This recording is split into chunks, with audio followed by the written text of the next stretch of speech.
Labdien! Šodien mēs esam uz sarunu aicinājuši Ingu Drengeri, autori, kurai nesen iznāca grāmata ar nosaukumu Spēle, patiesība vai meli. Šis ir mācību līdzeklis 5. un 6. klašu skolēniem latviešu valodas zināšanu nostiprināšanai, bet šī ir autores pirmā grāmata, kas ir izdota apgādā Zvaigzne ABC, tāpēc mēs vispirms autori lūgsim iepazīstināt ar sevi. Sveiki! Kā jau iepazīstinājās, es esmu Inga Drengere. Kā es vispār nonācu līdz šim mācību materiālam? Pedagoģiju savā ziņā es varu ar pedagoģiju sevi saist jau principā jau no pamatskolas, vienmēr kaut kādā mērā zināju to, ka es to darīšu, ko tieši es darīšu, to dzīve parādīja. Sāku es uzreiz pēc vidusskolas absolvēšanas ar iestāšanos Latvijas Universitātē bakalaura programmā, kurā es beidzu gan pirmskolas programmu, gan sporta skolotājus.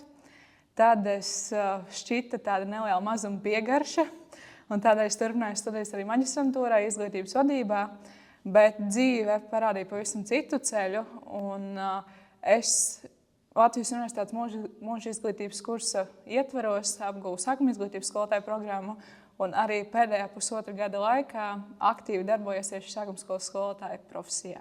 Un arī tajā laikā tapa šī mācību materiāla ideja, kura pateicoties apgādam arī tika realizēta. Šobrīd mēs varam turēt rokās un arī aktīvi izmantot. Lūk, tad tagad ir jautājums par to, kā vispār radās ideja par šādu spēli ar tik intriģējošu nosaukumu patiesība vai meli, jo liekas, ka tas ir kāds detektīvs. Man šķiet, ka savā ziņā tās jaunās idejas skolotājiem rodās tajā mirklī, kad esošās metodas kādā mērā nestrādā. Un tad mēs meklējam, kas ir tas, kas varētu atkal no jauna skolēnus iesaistīt, jo principā katru gadu jāmācās ir idejiski katrai klasē tas pats. 5. klasē mums ir tās pašas tēmas, 6. klasē tas pats, bet mums jārod tie jaunie veidi, kā viņus ieinteresēt. Turpināt to mācīties, jo gan 5. klasē mēs apgūstam arī šīs tēmas, kas ir norādītas šajā mācību materiālā, un 6. klasē viņas arī turpinās, vienkārši tas, ka ir padziļināti. Un mums ir jācenšas noturēt viņu šī interese. Un tad tas arī bija viens no iemesliem, kādēļ šī ideja tapa.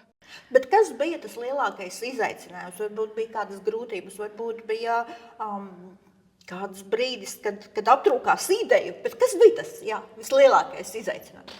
Vislielākais, visticamāk, varētu būt drīzāk tā pielāgošana vecuma posmam. Tas, laikam, ir tas, jo, lai gan ir tās tēmas vienas tās pašas, kas ir jāapgūst, ir dažādi šie veidi, kā bērni uztver. Ir tādi, kuri uztvers vizuāli, tādi, kuri uztvers audiāli, bet bērniem ļoti patīk aktīvā darbošanās.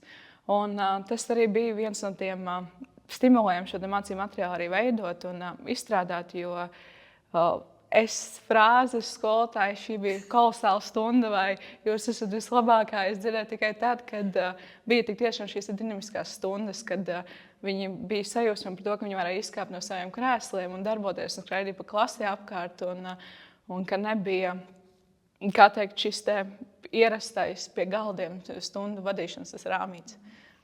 Te es varētu teikt, ka būs reklāmas pauze, jo šai grāmatai Spēle, patiesība vai meli mēs veidojām arī videoklipiņu kādā pusdienu pārtraukumā. 10 pieauguši cilvēki sēdēja, grieza kartītes un taisīja visu spēles scenāriju. Tā kā arī mums bija ļoti interesanti, un es teikšu, ka autori uzsver tieši šo darbošanos ar bērniem, bet arī pieaugušiem tā ir ļoti vērtīga. Un tāpēc arī mēs sakam, ka ģimenei droši varat spēlēt un izmantot draugu ballītēs, kāpēc ne? Bet spēle tomēr ir galvenokārt paredzēta tieši mācību videi, skolai, klasei. Tad kas būtu tas, ko jūs ieteiktu skolotājiem un skolēniem, kuri darbosies, sāks darboties ar jūsu veidoto mācību materiālu?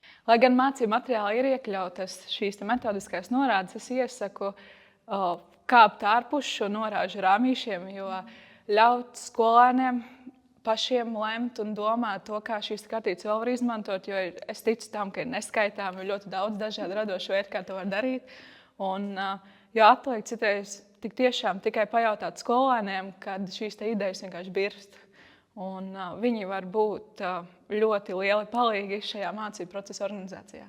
Un tas varētu būt viens no galvenajiem ieteikumiem, ko darīt ar šo materiālu. Lūk, tad atliek tikai ķerties klāt, sameklēt šo materiālu un darboties, lai veicas ikvienam. Un paldies autorai! Paldies!